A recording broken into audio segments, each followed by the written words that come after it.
கடவுள் முன்னால் நிறுத்தப்படும் போது வெற்றி பெறுவேனா என்பது எனக்கு தெரியாது. என்னிடம் கடவுளின் பொக்கிஷங்கள் இல்லை, மறைவானது எனக்கு தெரியாது. தப்பு செய்தால் நானும் கடவுளிடம் தப்பிக்க முடியாது. நானும் உங்களை போன்ற மனிதனே என்றெல்லாம் மனிதர்களிடம் தெளிவாக தெரிவிக்குமாறு திருக்குர்ஆன் நபிகள் நாயகம் ஸல்லல்லாஹு அலைஹி வஸல்லம் அவர்களுக்கு கட்டளையிடுகிறது. நீர் எனக்கு அஞ்சாமல் மனிதருக்கு ஏன் அஞ்சுகிறீர் என்று நபிகள் நாயகத்தை இறைவன் கண்டிக்கும் வசனங்களும் திருக்குர்ஆனில் உள்ளன.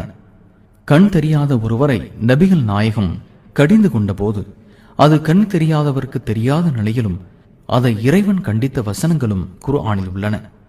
நம்மை போன்ற சாதாரண மனிதர்கள் கூட மக்கள் மத்தியில் தமது மரியாதை குறைவதை ஜீரணிக்க மாட்டோம். நபிகள் நாயகம் அவர்களோ தம்மை கடிந்து தமது மதிப்பை குலைக்கும் சொற்கள் பலவற்றையும் இறை வார்த்தை என்று அறிவித்தார்கள்.